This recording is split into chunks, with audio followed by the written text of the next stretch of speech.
सभी भक्तों को श्री शिवाय नमस्तुभ्यम। हर हर महादेव। ओम नमः शिवाय। जय महाकाल शिवाय नमः। ओम। तो जैसा कि आप सभी जानते हैं 10 मार्च को आ रही है अमल की एकादशी। इस अमल की एकादशी के दिन से आपको आपके जीवन में सभी परेशानियों को समाप्त करने के लिए करना चाहिए ये उपाय। कैसे करना है ये उपाय आज के इस वीडियो में हम आपको बताने वाले हैं। और इसके साथ ही ये उपाय और इस वीडियो के उपाय आपकी समस्त मनोकामनाओं को पूर्ण करेंगे।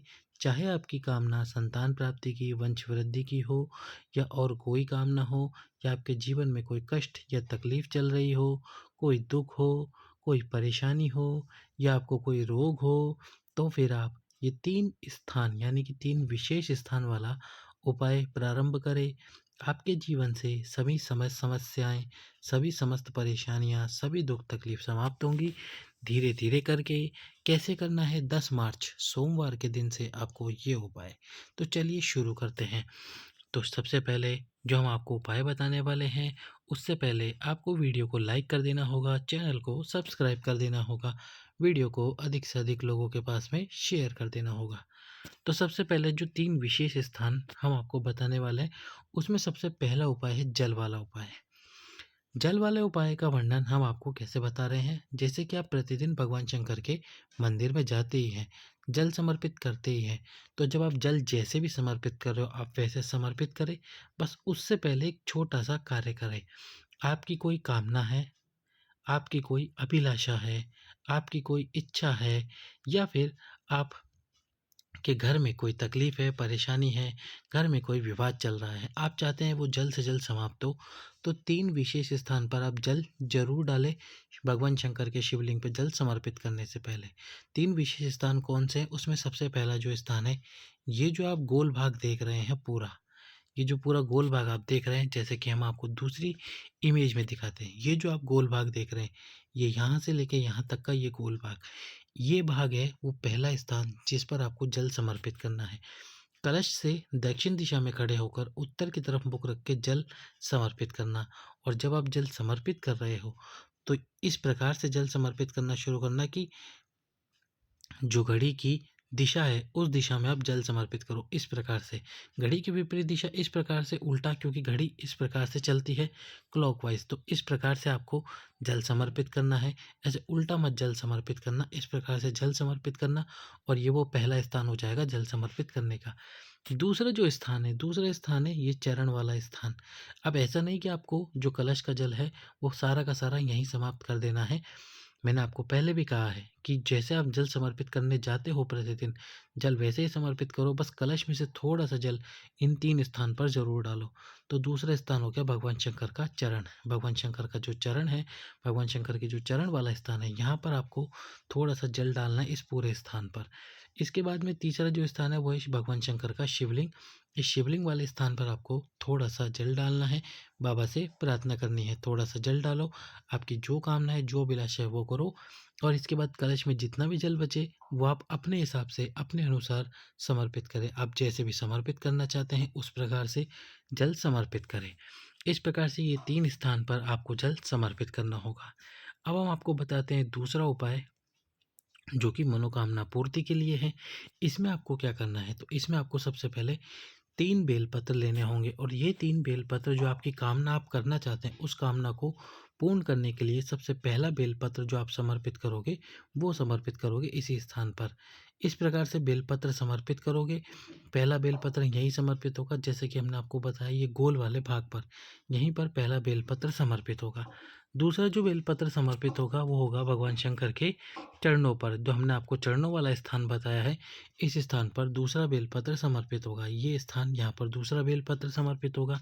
आपको आपके मन में अभिलाषा, आपकी कामना जरूर याद रखनी है।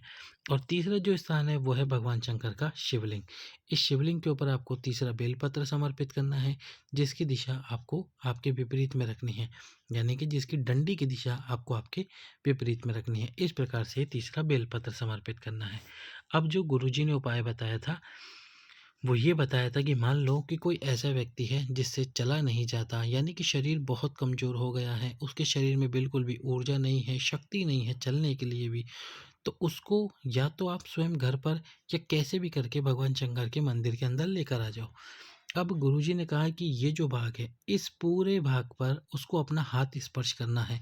क्या करना है? हाथ स्पर्श करना है, हाथ को छुआना है। हाथ को स्पर्श कराकर आपको यहाँ पर छूते हुए भगवान शंकर के शिव महापुराण का मूल मंत्र या तो श्री शिवाय नमस्तुभ्यं बोल देना है, या फिर पंचाक्षर मंत्र नमः शिवाय, या फिर षडाक्षर मंत्र ओम नमः शिवाय का जाप करना है।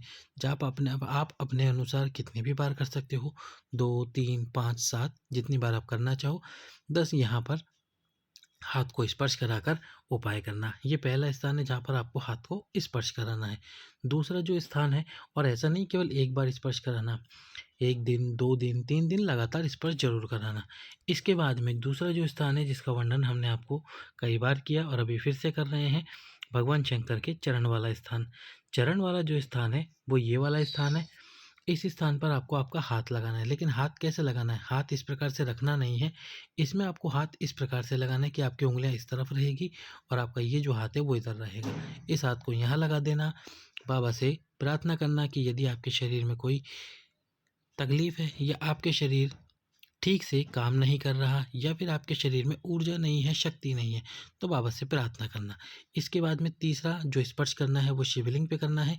उसमें भी आपको जो आपकी उँगलियां हैं वो शिवलिंग से दूर रहेगी, और जो आपके कोर वाला यानी जो आपके हाथ वाला, आपके जो बीच हथेली वाला भाग है वो केवल केवल शिवलिंग को स्पर्श होगा। हथेली वाला भाग केवल शिवलिंग को स्पर्श होगा। इस प्रकार से आपको करना है ये उपाय। तो मनोकामना पूर्ति के लिए जल और बेलपत्र, शरीर में ऊर्जा के लिए इस प्रकार से आपको हाथ को स्पर्श करना है 3 स्थान पर।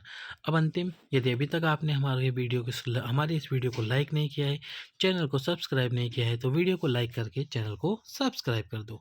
तो अंतिम जो उपाय है वो है अक्षत वाला उपाय। अब आप सभी कहोगे कि भैया कल तो एकादशी है, हम ये उपाय कैसे करें? क्या एकादशी पे अक्षत भगवान शंकर को समर्पित कर सकते हैं? तो देखो, कुछ जगह पे लोग बोलते हैं कि शिव जी को एकादशी पे अक्षत समर्पित नहीं करते, कुछ कहते हैं कि कर सकते हैं। हाँ, वैसे एकादशी के दिन अक्षत खाना तो वर्जित होता है, लेकिन क्या शिव जी को समर्पित होते हैं या नहीं, तो इसका जवाब एकदम एक्यूरेट जवाब तो नहीं है किसी के पास भी। तो यदि आपके यहाँ पर आप स्वयं अक्षत समर्पित नहीं करते तो कोई बात नहीं, आप मंगलवार के दिन कर लीजिए ये उपाय अक्षत वाला, मंगलवार से शुरू कर लीजिए। पर यदि आप करते हैं, भगवान शंकर को करते हुए आ रहे हैं, तो अवश्य ही कीजिए। एकादशी के दिन 3 अक्षत, सबसे पहला अक्षत जो समर्पित होगा वो यहीं पर होगा। पहला अक्षत आपको यहीं पर समर्पित करना है दक्षिण दिशा से। दूसरा जो अक्षत आपको समर्पित करना है वो ठीक यहाँ पे करना है, भगवान शंकर के बिल्कुल चरण वाले स्थान पर। और तीसरा जो अक्षत आप समर्पित करोगे वो करोगे भगवान शंकर के शिवलिंग पर। तीसरा अक्षत यहाँ समर्पित करोगे, आपका जो रोग है, आपकी जो बीमारी है उसका वर्णन आप करोगे। आप डॉक्टर के पास जाके आ चुके हो, दवाई भी खा रहे हो, दवाई नहीं लग रही है, तो ये उपाय भी एक बार अवश्य ही करके देखिए। बाबा से प्रार्थना कीजिए, बाबा भोलेनाथ आपके उस रोग को, आपकी उस बीमारी को धीरे धीरे समाप्ति की ओर लेकर आएंगे, और जो दवाई नहीं लग रही होगी शरीर में, वह दवाई भी लगना प्रारंभ हो जाएगी। तो बाबा से प्रार्थना कीजिए, आपका रोग, आपकी बीमारी, आपकी मनोकामना और आपकी इच्छाएं अवश्य ही पूर्ण होगी, यदि आप दृढ़ संकल्प से उपाय करते हैं और बाबा पे विश्वास रखते हैं। सभी भक्तों को श्री शिवाय नमस्तुभ्यम। हर हर महा